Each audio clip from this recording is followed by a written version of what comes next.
Você está prestes a descobrir um segredo. Está prestes a descobrir o que aconteceu dentro de um dos grupos de ocultismo mais sinistros de toda a história. Uma sociedade secreta criada há 100 anos. Conta a lenda que os membros originais acreditavam que poderiam viver debaixo da terra e voar até as estrelas usando o poder de uma substância misteriosa chamada frio. Eles também acreditavam que um dia dominariam o mundo e chegaram muito perto disso. Esse grupo perigoso estava dentro do partido nazista. E como acontece com muitas sociedades secretas, tem remanescentes ainda hoje. Sociedades secretas.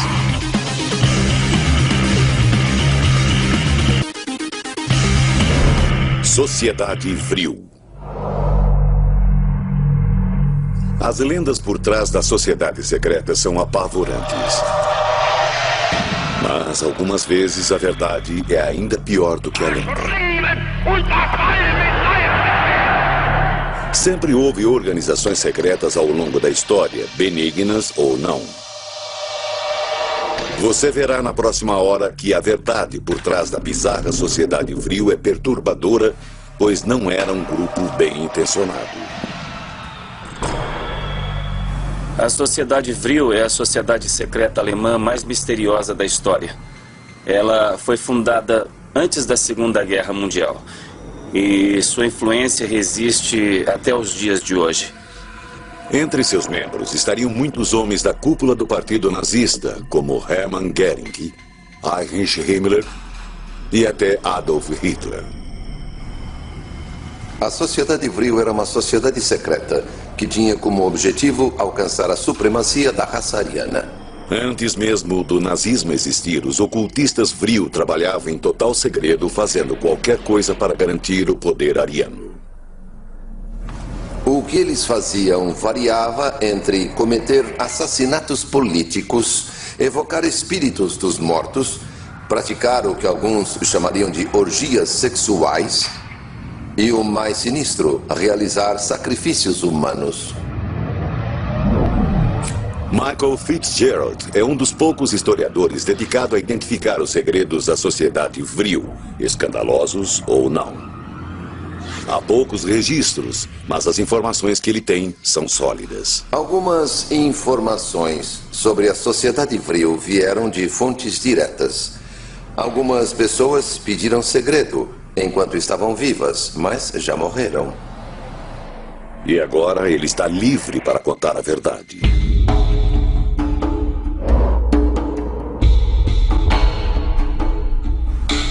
A Sociedade Vril foi um grupo fundado no fim da Primeira Guerra Mundial e incluía muitas pessoas que se tornariam membros importantes do Partido Nazista. Como qualquer sociedade secreta, tinha práticas secretas. Mas o que tornou a Sociedade Vril tão bizarra foi a obsessão de seus membros por uma substância intangível ou fonte de força chamada Vril.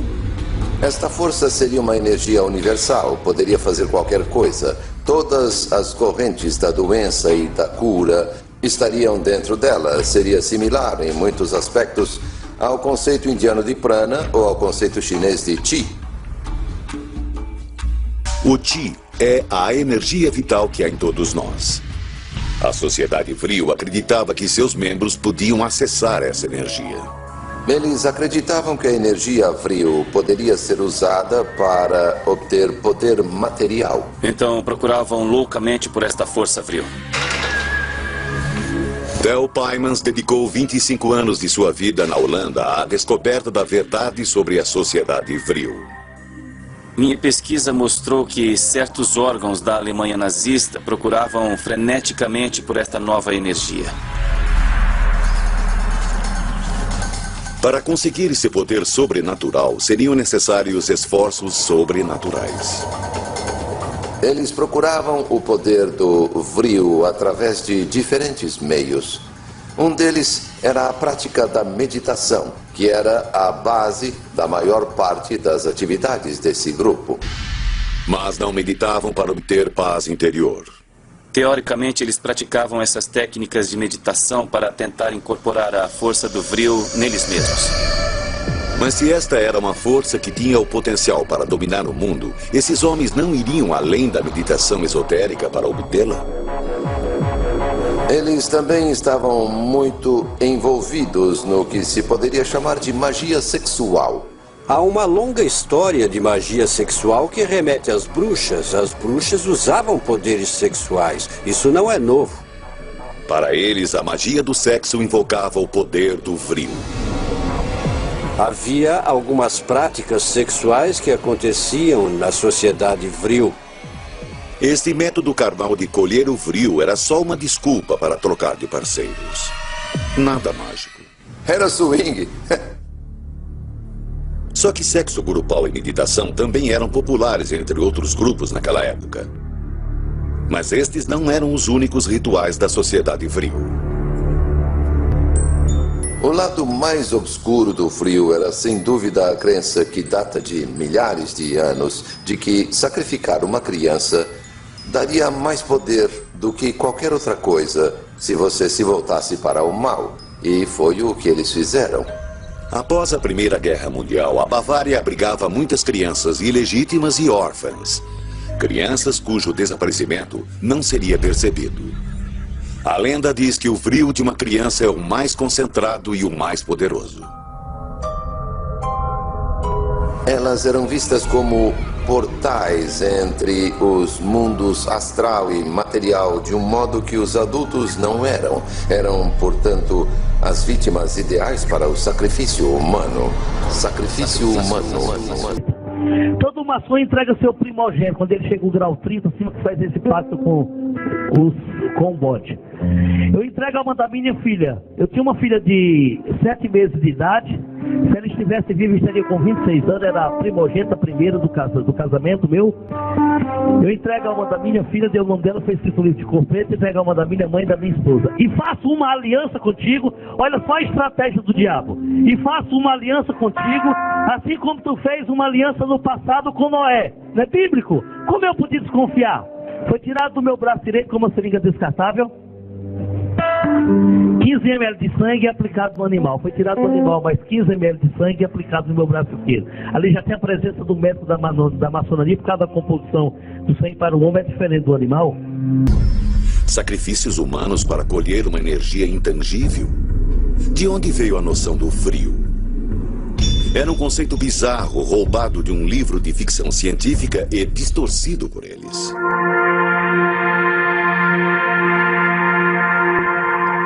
O conceito do Vril foi tornado público em 1871 no livro The Coming Race, ou A Raça do Futuro, de Edward Bulwer Lytton. No livro, ele descreve uma raça secreta chamada Vrillia. E eles, claro, tinham completo domínio da força Vril. E com a morte, eles faziam quase qualquer coisa. Era ficção científica pura. Conseguiu conquistar o público e criou adeptos da teoria do Vril. O livro se encaixa diretamente na origem da ficção científica como fenômeno popular de massa. Em 1871, ficção científica era um gênero tão original que alguns aceitaram a história como fato. O livro fala de um herói que vai para as cavernas e cai numa fenda. Lá encontra um mundo subterrâneo habitado por uma raça de super seres chamada Vrillia. Eles vivem ali e têm acesso a uma energia mágica, a esse estranho fluido elétrico chamado Vril. Vril. O Vril dá a eles o poder de fazer quase tudo. Podem usá-lo para curar, podem usá-lo para matar. Ele pode também destruir a humanidade num piscar de olhos. Qualquer um que possuísse esse poder poderia usá-lo. O protagonista descobre durante a trama que uma criança pode usar o Vril para destruir uma cidade inteira. Imagine se o Vril caísse nas mãos erradas. Será que aquela época de loucura, obsessão e horror foi baseada numa ideia retirada de um livro de ficção científica?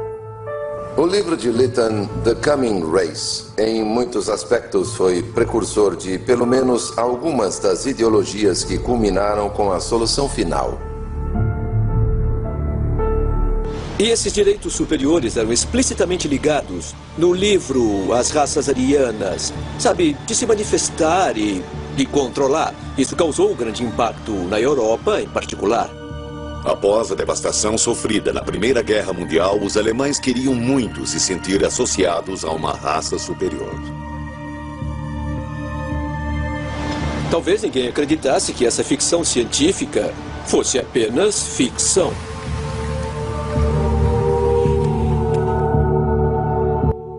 O final do livro apresenta um alerta muito sério.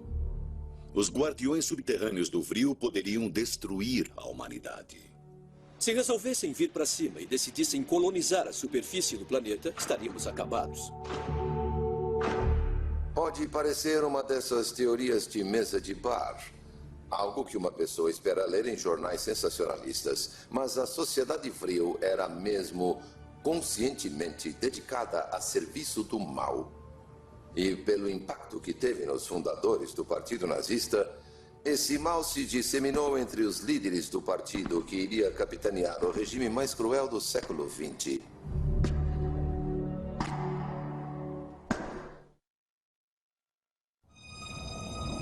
A sociedade Vril consistia de um grupo de alemães e austríacos que afirmavam que, com uma força da natureza chamada Vril, poderiam conquistar, subjugar e governar o universo. Muitas fontes afirmam que o nascimento da sociedade Vril aconteceu em 1918, numa reunião misteriosa perto da cidade bávara de Berchtesgaden, a poucos minutos de estâncias de veraneio e das casas de campo de homens muito perversos.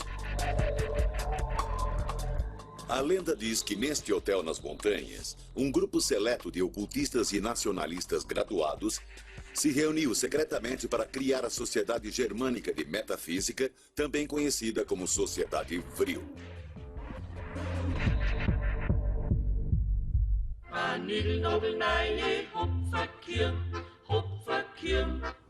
Basicamente foi fundada por duas pessoas, Rudolf von Sebottendorf. Sebottendorf era muito ativo nos círculos ocultistas, era maçom e alquimista e havia fundado um grupo anterior, a Sociedade Thule. Ele tinha o hábito de usar nomes falsos. Seu nome verdadeiro era Adam Glauer e era filho de um maquinista, porém deu a si mesmo um título de nobreza.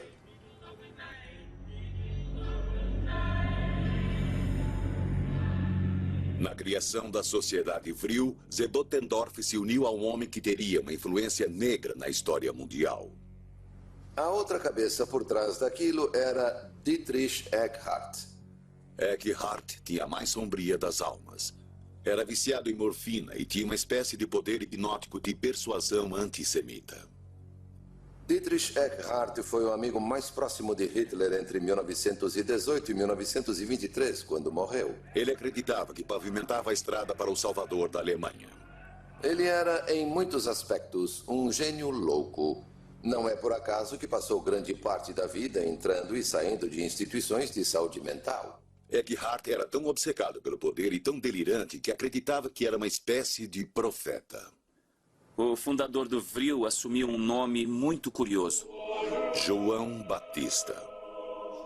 Todos sabemos que na Bíblia, João Batista foi quem pavimentou a estrada para o verdadeiro Messias. Ele foi também uma das principais mentes na criação do Partido Nazista. Eckart via Hitler como o Messias alemão. Ele o via como o homem santo enviado para salvar o país. E ele não era o único fundador do Vril a pensar assim. A lenda nos leva a crer que estes dois homens se uniram a duas mulheres, médiuns, encarregadas de encontrar verdades ocultas e de colherem o Vril. Aquela era a época dos chamados Anos Dourados da mediunidade física. Eles moviam objetos, viravam mesas e faziam levitação, e até produziam uma substância chamada ectoplasma que fluía de seus corpos. Acredita-se que uma dessas médiuns previu um novo Messias para os alemães. Ela declarou que enquanto estava em transe, viu uma aparição que tomou forma ao sair de sua vagina e que seria o novo Messias alemão, que teria o nome de Adolf Hitler.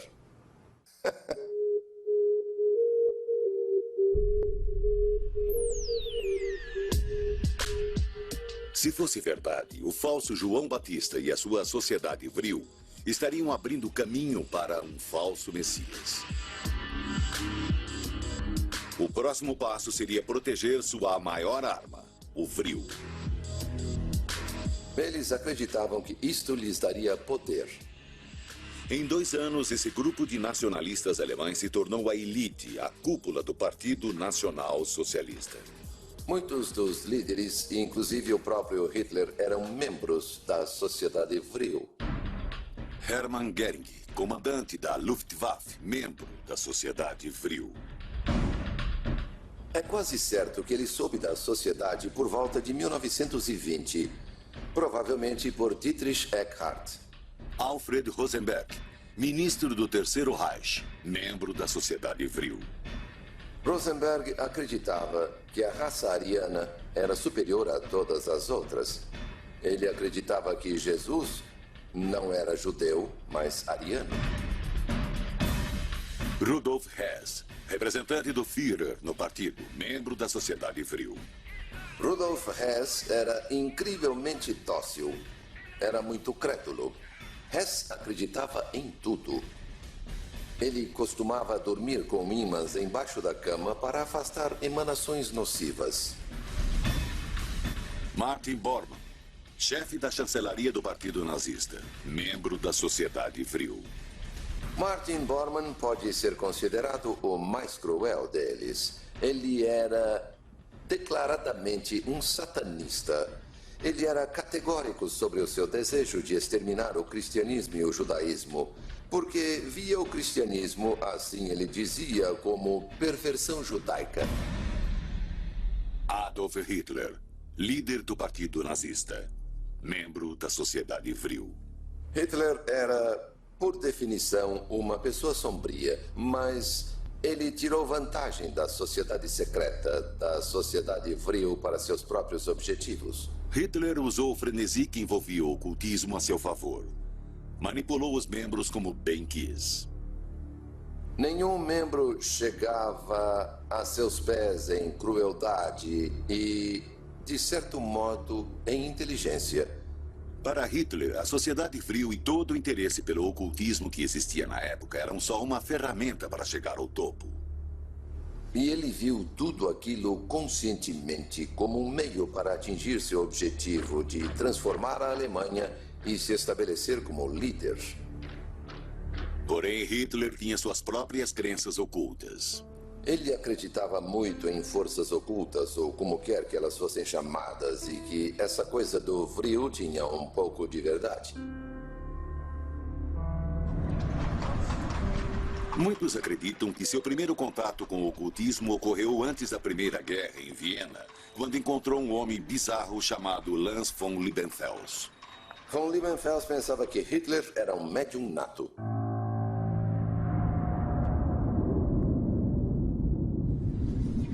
Liebenfels era obcecado pelo ocultismo ariano. Frequentava a antiga cidade de Carnuntum, onde os alemães derrotaram os romanos no século I. Ele inventou uma religião nova que chamou de Ariosofia. E tornou públicas as suas ideias bizarras. Ele publicava uma revista chamada Ostara, que estava cheia de divagações sobre raça e de uma bizarra filosofia ocultista. Afirma-se que Hitler era um leitor ávido da revista de Liebenfels. Ele defendia pessoalmente que os judeus podiam ser mortos simplesmente por serem judeus. Com estes ensinamentos racistas, Hitler estava cada vez mais próximo do vril, do Partido Nazista e da solução final.